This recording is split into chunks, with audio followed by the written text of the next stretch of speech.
नमस्कार विद्यार्थी मित्रांनो, आज आपल्याला इयत्ता 10वीचा chapter number 1 linear equation in two variable या विषय आपल्याला समजून घ्यायचं आहे। तर बाळांनो, या ठिकाणी आपल्याला जनरल फॉर्म दिला आहे लिनियर इक्वेशन इन टू व्हेरिएबलचा।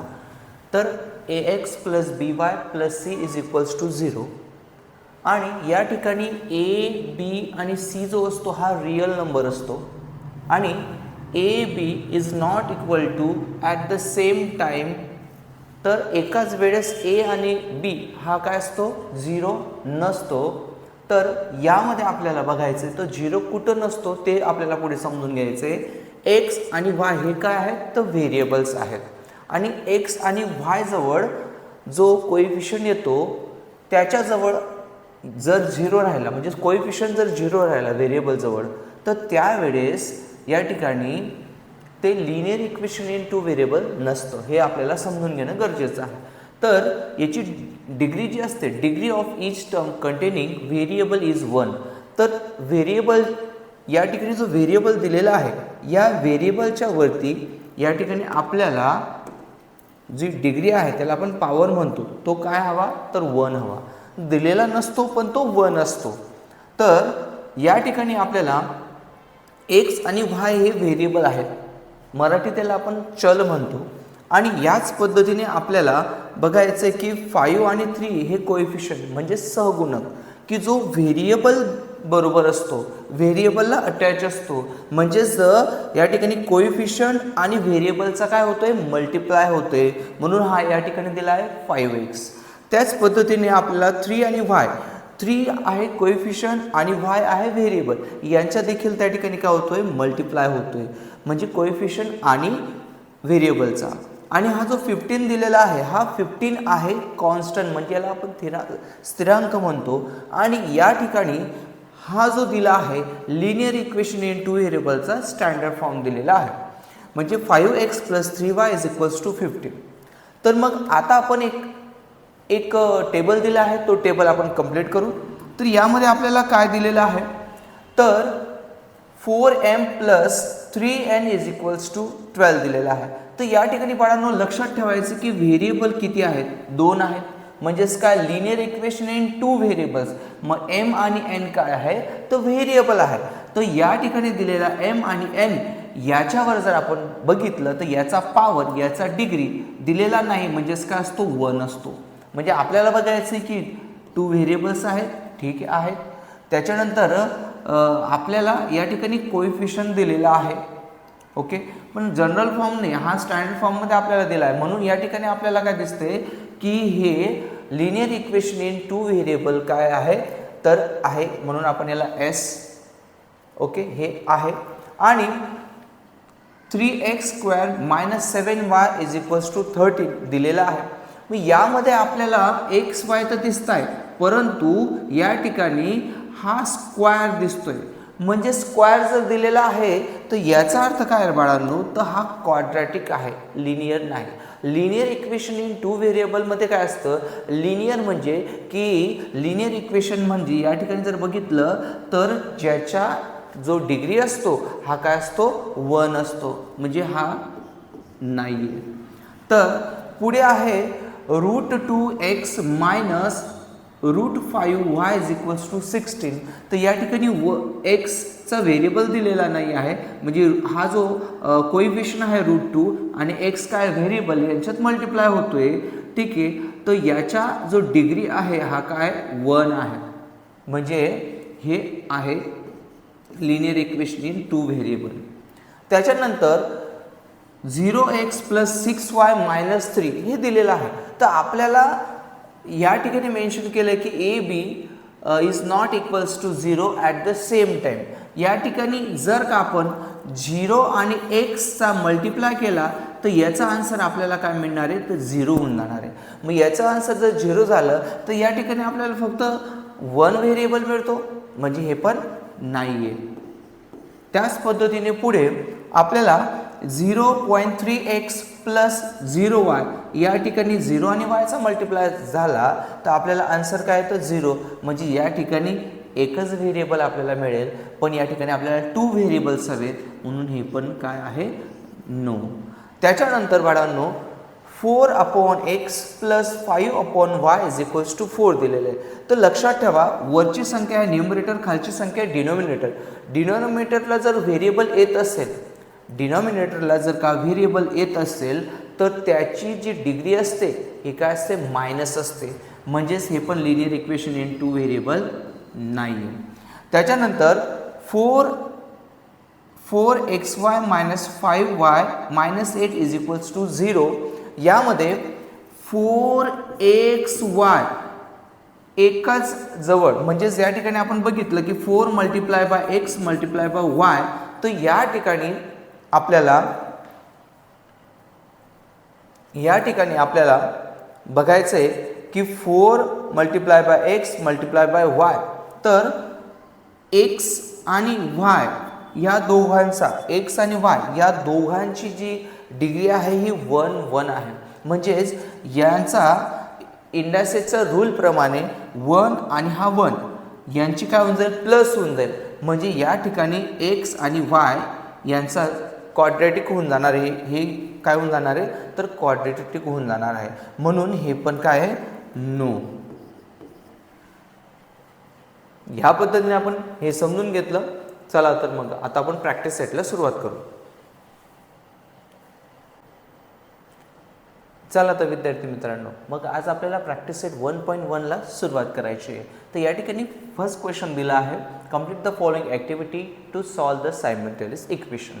तर या ठिकाणी दोन इक्वेशनला आपल्याला सोबत सॉल्व करायचे आहे. तर म्हणूनच त्याला आपण सायमल्टेनियस इक्वेशन म्हणतो. तर या ठिकाणी 5x plus 3y is equals to 9 equation number first. Equation number second 2x minus 3y is equals to 2. तर यामध्ये आपल्याला बघायचं आहे की सेम पेअर बघायची सुरुवातीला. मग सेम पेअर आहे का कुठली, तर 3y आणि 3y सेम पेअर आहे. तर या ठिकाणी सेम पेअर बघितल्यानंतर आपल्याला बघायची की ते पेअरची साईन कोणती आहे, ही प्लस आणि ही मायनस आहे. जर साईन अपोजिट राहिली तर त्यावेळेस आपण ॲडिंग करतो, आणि जर काय साईन सेम राहिली म्हणजेच प्लस प्लस किंवा मायनस मायनस तर त्यावेळेस आपण सबट्रॅक्ट करतो.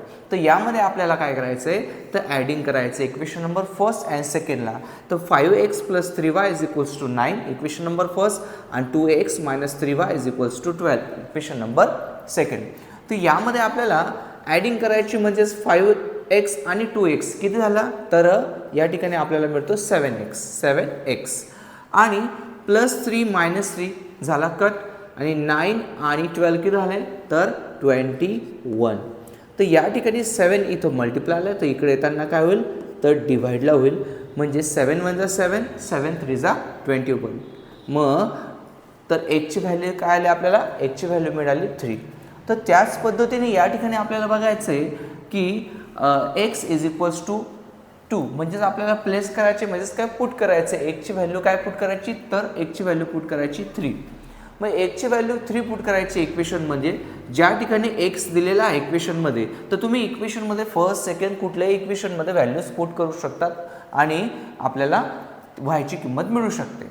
तर आपण इक्वेशन नंबर फर्स्टमध्ये 5x plus 3y is equals to 9 मध्ये आपल्याला व्हॅल्यू पुट करायची. ज्या ठिकाणी x आहे त्या ठिकाणी आपल्याला काय करायचं आहे, 3 पुट करायचं आहे.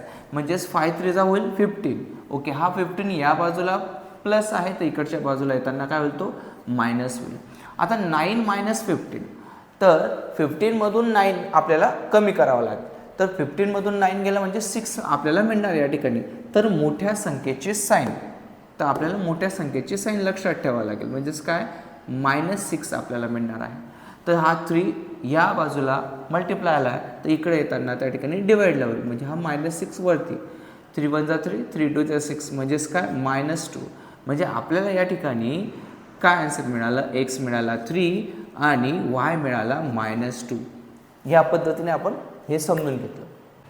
चला तर विद्यार्थी मित्रांनो, आता आपल्याला सेकंड क्वेश्चन बघायचं, solve the following simultaneous equation. म्हणजेच या ठिकाणी दिलेले दोन इक्वेशन एका सोबत सोडवायचे आपल्याला. तर या ठिकाणी आपल्याला इक्वेशनमध्ये दिलेलं आहे 3a plus 5b is equals to 26 आणि a plus 5b is equals to 22. तर या इक्वेशनमध्ये आपल्याला बघायचं की सेम पेअर या ठिकाणी, म्हणजे सेम टर्म बघायची की इथं 3a इथं a आहे, इथं 5b आहे आणि इथं 5b आहे. म्हणजे सेम आपल्याला टर्म मिळून गेले. तर या ठिकाणी आपल्याला बघायचं की त्यांची साईन ही प्लस आहे, ही प्लस आहे. म्हणजे सेम साईन आहे, म्हणजे आपल्याला सबट्रॅक्ट करावं लागेल. आणि साईन डिफरंट राहिली असते तर आपल्याला ॲडिंग करावं लागलं असतं. मग यामध्ये आपल्याला कशा पद्धतीने सोडवता येईल, तर या इक्वेशनला इक्वेशन नंबर फर्स्ट आणि इक्वेशन नंबर सेकंड, अगोदर इक्वेशनला नेमिंग करून घ्यायची फर्स्ट सेकंड आणि त्याच्यानंतर आपल्याला सोडवायचं आहे. म्हणजे या ठिकाणी आपण काय करू, सबट्रॅक्ट करू. इक्वेशन सेकंड फ्रॉम फर्स्टमधून आपल्याला सबट्रॅक्ट करायचं आहे. तर इक्वेशन फर्स्ट आहे 3a plus 5b is equals to 26. Equation second आहे a plus 5b is equals to 22. तर या ठिकाणी आपल्याला सबट्रॅक्ट करताना काय करावं लागेल, ही जी टर्म दिलेली आहे ही प्लस आहे तर या ठिकाणी मायनस होईल, ही प्लस आहे तर या ठिकाणी मायनस होईल आणि ही प्लस आहे तर या ठिकाणी काय होईल, मायनस होईल. तर या ठिकाणी 3a मधून a गेला तर आपल्याला मिळतो 2a आणि 5b आणि 5b कट होऊन जाईल आणि या ठिकाणी आपल्याला 26 मधून 22 गेले तर आपल्याला काय मिळतो, तर मिळतो 4.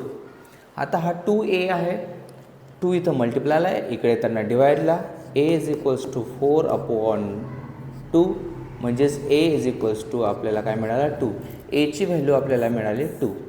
आता आपल्याला b पण हवा आहे, b ची व्हॅल्यू कशी मिळेल, आणि a आणि b व्हेरिएबल्स आहे आपल्याला माहिती आहे. तर आपल्याला b ची व्हॅल्यू काढताना कुठल्या एक इक्वेशनमध्ये व्हॅल्यू a ची पुट करावं लागेल.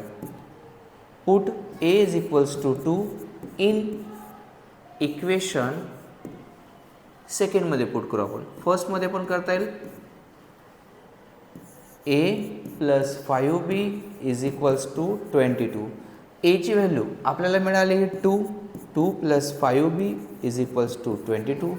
2 प्लस आहे, इकडे त्यांना मायनस होईल म्हणजे आपल्याला या ठिकाणी 5b is equals to 22 minus 2 म्हणजेच आपल्याला 5b इज इक्वल्स टू 22 मधून 2 गेलं तर आपल्याला मिळतो 20 आणि 5b इथं मल्टिप्लायला आहे, इकडे येताना काय होईल, तर डिवाइडला होईल.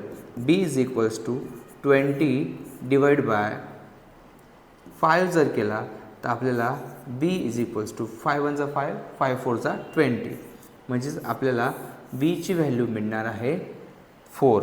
म्हणजेच आपल्याला या ठिकाणी असं म्हणता येईल की a आणि b, आपल्याला a मिळाला 2 आणि b मिळाला 4 is the solution of the given equation.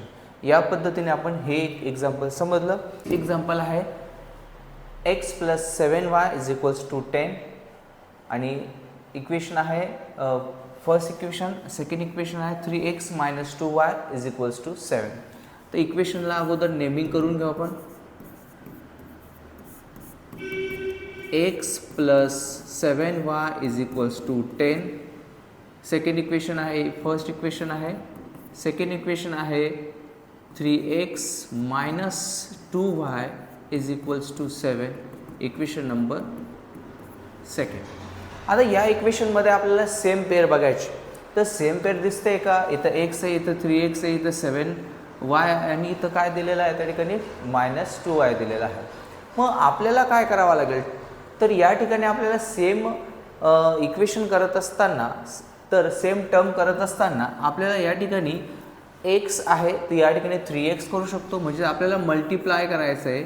तर इक्वेशनला मल्टिप्लाइंग इक्वेशन फर्स्ट बाय 3 ने मल्टिप्लाय. का, इथं 3 आहे, इथं पण 3 आणण्यासाठी आपल्याला 3 ने मल्टिप्लाय करावं लागणार. मग कशा पद्धतीने करणार, तर बघा 3 multiply by x plus 3 multiply by 7y is equals to 10 multiply by 3. म्हणजे इथं मिळणार आहे आपल्याला 3x, इथं मिळणार आहे 21y आणि या ठिकाणी मिळणार आहे आपल्याला 30. या पद्धतीने आपल्याला हे इक्वेशन मिळालं. हे याला इक्वेशन नंबर आपल्याला मिळालं 3rd. या इक्वेशन 3ला आपल्याला बघायचं आहे की 3 आणि फर्स्टमध्ये 3 आणि सेकंडमध्ये सेम आहे का, तर 3x minus 2y plus 21y. तर या ठिकाणी आपल्याला 3x सेम टर्म मिळाली. आता दोघांची साईन प्लस आहे, प्लस आहे. म्हणजे या ठिकाणी आपल्याला काय करावं लागणार आहे, तर साईन काय आहे, तर सेम साईन, म्हणून आपल्याला सबट्रॅक्ट करावं लागणार आहे. तर आपण सबट्रॅक्ट करू. Equation first from third. मग 3x + 21y = 30 आणि आपल्याला पुढचं या ठिकाणी दिलेलं आहे equation number second 3x - 2y = 7. तर बघा प्लस आहे मायनस, मायनस आहे प्लस आणि प्लस आहे मायनस. मग आपल्याला इथं 3x कट आणि 21y मधून जर आपल्याला हा प्लस हा पण प्लस झालेला आहे म्हणजेच 23y आपल्याला मिळणार आहे या ठिकाणी आणि 30मधून 7 गेलं तर आपल्याला मिळणार आहे 23. मग हा इथं 23 मल्टिप्लायला इकडे येताना डिवाइडला होईल. y = 23/23 जर केला तर आपल्याला yची व्हॅल्यू मिळते 1. 23 × 1 = 23. ओके, तर yची व्हॅल्यू काय मिळाली आपल्याला 1. आता आपल्याला व्हॅल्यू मिळवायची पुढची.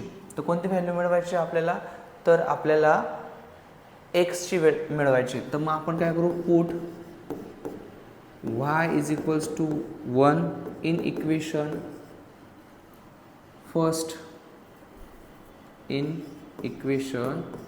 फर्स्ट. फर्स्ट इक्वेशन काय आहे, x + 7y = 10. तर एक्सची व्हॅल्यू आपल्याला पुट करायची या ठिकाणी, वायची व्हॅल्यू पुट करायची विद्यार्थी मित्रांनो. तर 7 × वायची व्हॅल्यू 1 पुट करायची = 10. x + 7 × 1 = 7 = 10. हा 7 या ठिकाणी प्लसला आहे, तर राईट हँड साईडला जाताना तो त्या ठिकाणी मायनस होणार आहे. x = 10 - 7 म्हणजे x = आपल्याला मिळाला 3. एक्सची व्हॅल्यू मिळाली 3.